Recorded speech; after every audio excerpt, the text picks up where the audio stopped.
자, 오늘 함께 은혜 받으실 하나님의 말씀을 봉독해 올리도록 하겠습니다. 오늘 은혜 받으실 하나님의 말씀은 우리 사무엘상 16장 우리 6절로 7절 말씀, 우리 2절 말씀을 보도록 하겠습니다. 사무엘상 16장 6절에서 7절입니다. 우리 성경을 보시고 또 스크린을 보시고 함께 합독하도록 하겠습니다. 그들이 오매 사무엘이 엘리압을 보고 마음에 이르기를 야훼의 기름 부으실 자가 과연 주 앞에 있도다 하였더니 야훼께서 사무엘에게 이르시되 그의 용모와 키를 보지 말라. 내가 이미 그를 버렸노라. 내가 보는 것은 사람과 같지 아니하니 사람은 애모를 보거니와 나 야훼는 중심을 보느니라 하시더라. 아멘.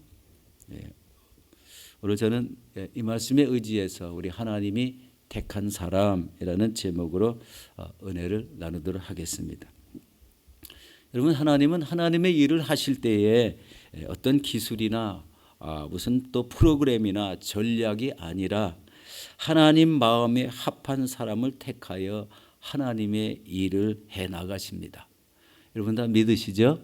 네. 오늘 이 본문에 보면은 하나님이 그 사울 왕을 버리시고 이스라엘의 두 번째 왕을 우리 택하는 과정에서 사람이 보는 관점과 하나님이 보는 관점이 확실히 다르다는 것을 우리 하나님이 지적하며 말씀을 하고 있습니다. 우리 사무엘상 16장 7절 방금 봉독했지만 한번 다시 보도록 하겠습니다.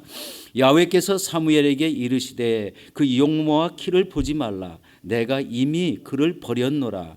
내가 보는 것은 사람과 같지 아니하니 사람은 애모를 보거니와 나 야훼는 중심을 보느니라. 아멘. 여기서 중요한 것은 사람은 애모, 즉 용모와 신장을 보고 사람이 참 멋있다, 참 저 사람 모든 됨됨이가 된 것 같다, 이렇게 판단을 합니다. 그러나 하나님은 그 중심을 보고 택하신다는 이런 말씀입니다. 이 말씀은 이것은 용모가 준수하고 키가 컸던 여러분 사울 왕을 버린 것 같이 이새의 첫째 아들인 엘리압도 버렸다는 이런 말씀이죠. 그런데 이 말은 이런 엘리압을 버렸다는 이 말씀 속에는 바로 이 아말렉 진멸 명령을 불순종한 이런 사울 왕을 버렸다는 것을 강조하는 이런 뉘앙스가 이렇게 나타나고 있습니다. 엘리압을 버린 것이 바로 이 사울 왕을 버린 것 같이 느껴지는 그런 말씀이 되는 거죠. 그러면서 이어지는 말씀은 사람은 애모를 보거니와 나 야훼는 중심을 보시느니라. 중심. 여기서 애모란 말은 원형으로 보면 우리의 눈을 말합니다. 눈. 그리고 여기서 중심이라는 것은 마음을 말합니다.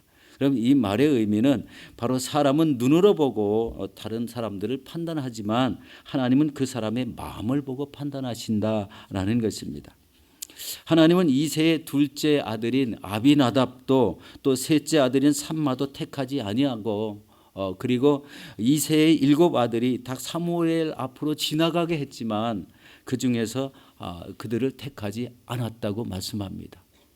이때 사무엘이 이새에게 이렇게 말합니다. 네 아들이 다 여기 있느냐라고 이렇게 물었을 때 아직 막내가 남아 있는데 양을 지킨다고 이렇게 말합니다.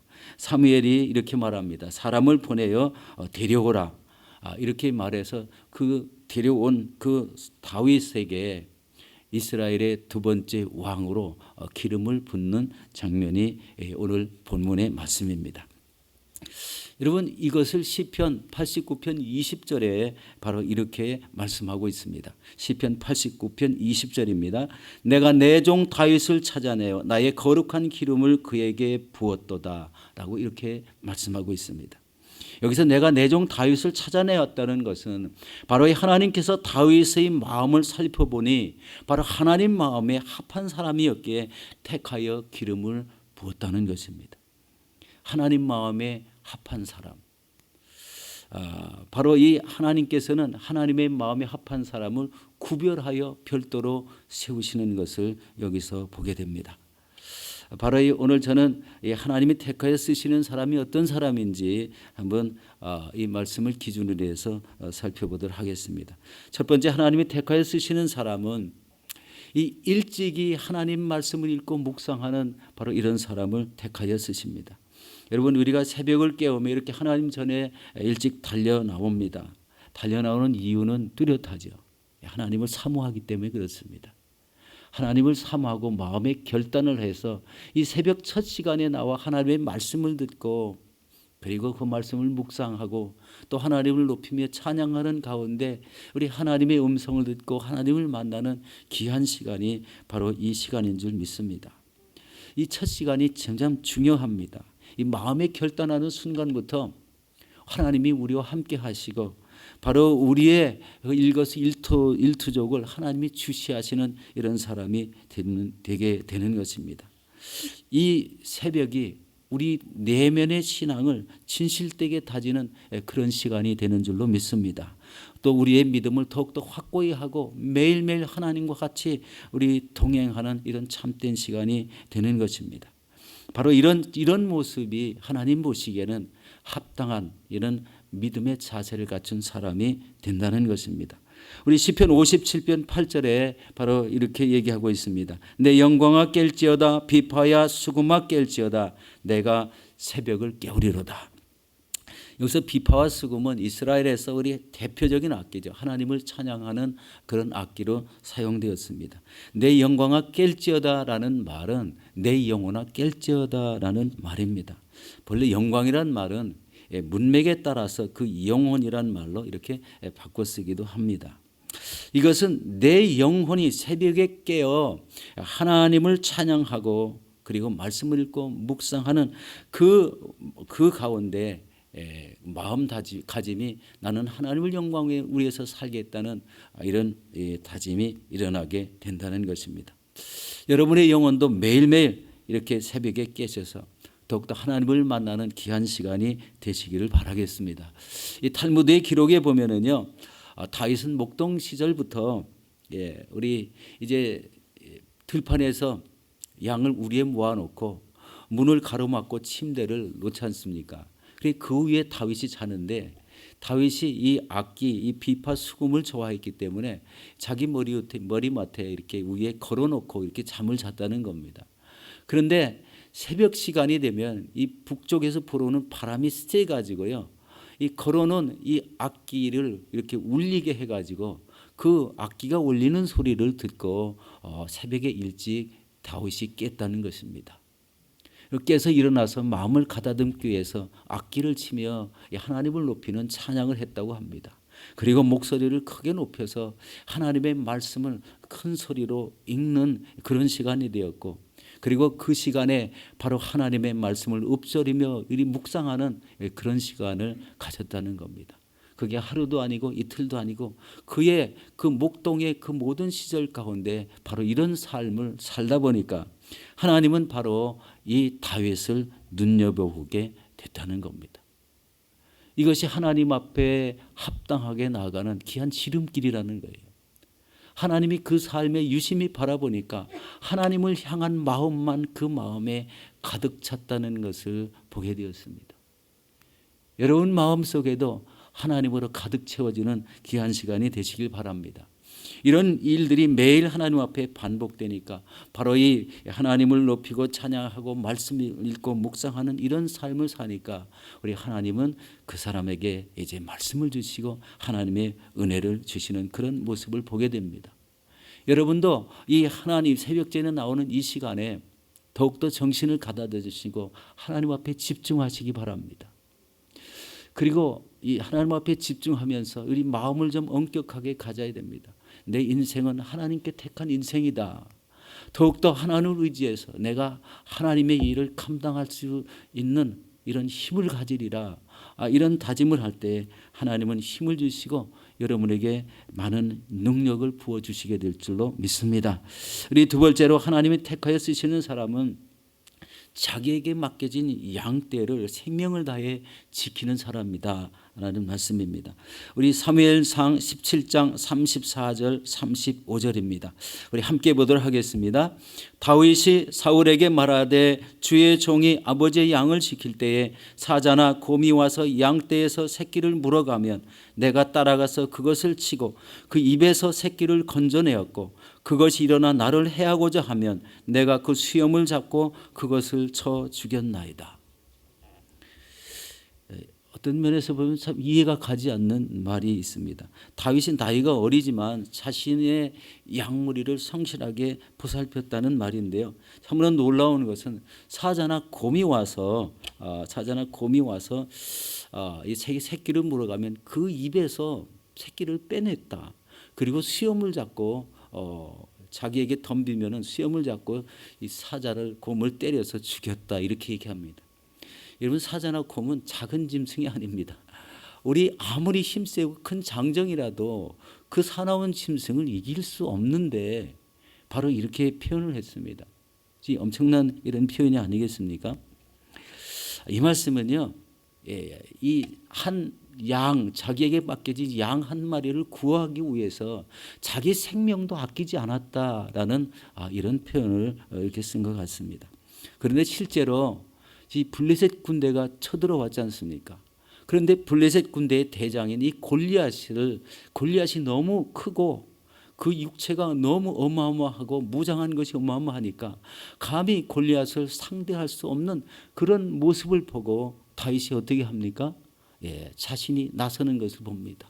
물맷돌 5을 취하고 그리고 물매를 들고 골리앗 앞에 서는 이 모습, 참으로 이 담대하기 그지없는 그런 모습을 보게 됩니다.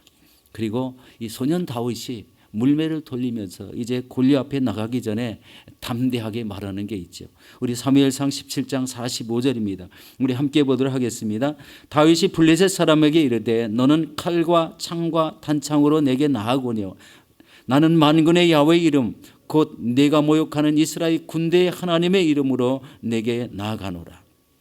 그리고 다윗은 바로 물매의 돌을 장전하고 빙빙 돌리다가 힘껏 우리 물매를 던졌을 때 그 돌이 어디에 갔습니까? 이 골리앗의 이마에 정통으로 꽂히게 돼서 그 거대한 골리앗을 쓰러뜨립니다. 저는 이것을 이렇게 생각이 되었어요. 이것이 바로 자기가 왕이 되었을 때 자기의 양무리가 될 이스라엘 백성들을 바로 이런 큰 위험에서 건져내었다. 이렇게 생각이 되었습니다. 바로 양무리를 칠 때 하듯이 바로 아무리 거대한 이런 몸집의 골리앗도 우리 사자나 곰같이 내가 쳐 죽인 그 사자나 곰같이 생각했다는 겁니다. 너무 담대하죠. 소년입니다. 그때의 나이가. 그런데 시편 89편 21절에 이렇게 말합니다. 내 손이 그와 함께하여 견고하게 하고 내 팔이 그를 힘있게 하리로다. 여러분, 이 말씀의 의미는 무엇이죠? 하나님이 그 팔에 힘을 주시고 사자나 곰도 이기게 하셨다. 그리고 거대한 이런 골리앗을 쳐서 쓰러뜨릴 수 있는 바로 이 팔에 힘을 주셨기 때문에 그 날아간 돌 하나에 바로 이 거대한 육체를 쓰러뜨리고도 남았다 하는 그런 말씀입니다. 여러분, 하나님 마음에 합당하게 행하는 사람에게 하나님은 이런 힘을 주신다는 겁니다. 인간이 상상할 수 없는 힘, 우리 어린 소년이라도 달려가도 피곤치 않고 우리 진정으로 하나님을 의지하는 이런 사람에게 놀라운 힘을 주시는 그 하나님이 계시다는 것을 여기서 깨닫게 합니다. 여러분 삶 속에 늘 하나님이 돕고 계시다고 믿으십니까? 확신하셔야 됩니다. 이 새벽에도 간구하는 것을 응답하신다고 믿으셔야 됩니다. 그것이 바로 하나님 믿는 사람입니다. 하나님이 쓰시기에 합당한 사람은 이런 어려운 지경도 하나님을 의지함으로 조금도 두려워하는 마음이 없이 이렇게 담대하게 사는 모습을 통해서 그것이 하나님께 영광이 되고 그가 행하는 일마다 하나님이 기뻐 받으시는 일이 된다는 것입니다. 바로 오늘도 여러분 더욱더 하나님을 의지하시기 바랍니다. 바로 이 하나님은 바로 이렇게 하나님의 마음을 살피시고 하나님 마음에 합당한 이런 사람을 우리 택하여 쓰신다는 것을 기억하시고 더욱더 하나님의 말씀에 우리 충만하시고 하나님의 성령의 인도함 받는 귀한 삶을 사시길 바랍니다. 그리고 이때 더 중요한 것은 여러분 서로 양무리들입니다. 양무리들을 보살피는 지도자도 있지만 우리 요즘 세대는 어떻습니까?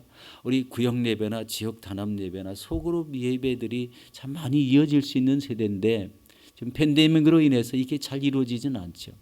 여러분 양무리를 서로 돌보고 힘이 되어줘야 됩니다.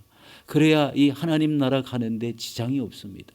세상을 보고 자꾸 낙심하고 바로 세상을 보고 왜 나는 이렇게 되는가 탄식하는 게 아니라 바로 하나님만 의지하고 이런 것도 나에게는 아무것도 아니다.